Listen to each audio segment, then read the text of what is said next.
মুখ্যমন্ত্রীর বন্যা দুর্গত এলাকা পরিদর্শনকে ফটো সেশন বলে কটাক্ষ করেছেন শুভেন্দু অধিকারী। বন্যা কবলিত এলাকায় মুখ্যমন্ত্রী যাওয়ায় আরো সমস্যা হচ্ছে মানুষের। একই সঙ্গে প্রশাসনও ত্রাণের কাজের পরিবর্তে ব্যস্ত থাকছে মুখ্যমন্ত্রীর তদারকিতে।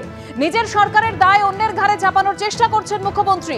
আজও পাঁশকুড়ায় মুখ্যমন্ত্রীর নিরাপত্তায় 1000 পুলিশ কর্মী মোতায়েন ছিলেন। এই পুলিশ কর্মীরা ত্রাণের কাজে লাগতে পারতেন। মানুষের ক্ষোভের ভয়েই কি এত পুলিশ মোতায়েন করতে হয়েছে মুখ্যমন্ত্রীর নিরাপত্তায়? এইসব এলাকার মানুষ মুখ্যমন্ত্রীর ভুয়ো প্রতিশ্রুতি ও অক্ষমতা শুনতে শুনতে ক্লান্ত।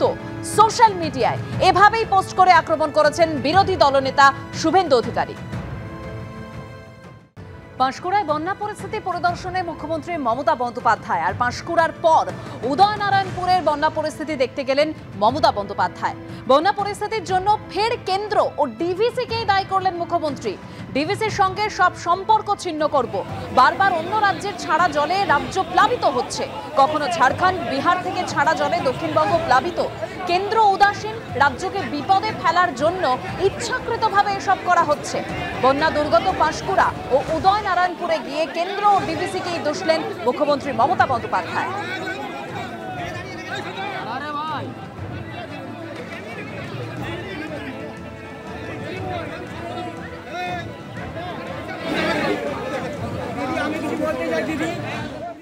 আমি তো ডিভিসির সাথে সব সম্পর্ক পশ্চিমবাংলার কাট আপ করবই।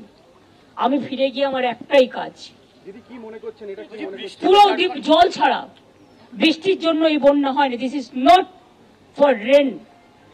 Yes, 4-5 days there was a rain, but we can tolerate that.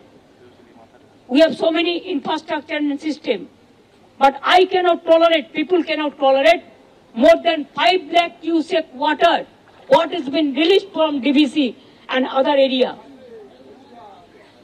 The capacity of DVC dam, it came down 36% only, so far my knowledge is concerned, from 100% to, because definitely the negligence from central government, no dredging, no desiltation, years to years.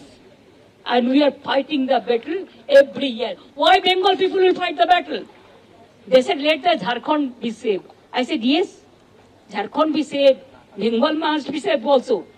I cannot protect you instead of my people. আমার জনগণের আমি জীবন দিয়ে আপনাকে আমি protect করবো, এটা কখনো হতে পারে না।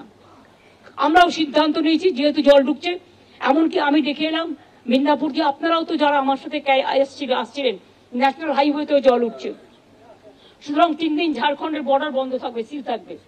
Please send this message to Rajiv Kumar DG immediately.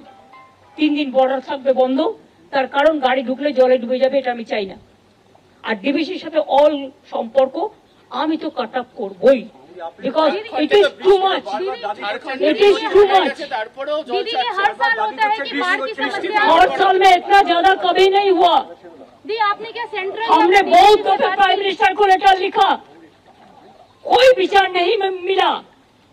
बहुत दफे लिखा, हमारा मिनिस्टर टीम गया, और क्या कर सकती, नहीं किया कुछ। इसी के लिए हमारा जनता को दिक्कत हो रहा है। ये पानी डीवीसी का हमारा हाथ में नहीं है, ये सेंट्रल गवर्नमेंट का ऑर्गेनाइजेशन है।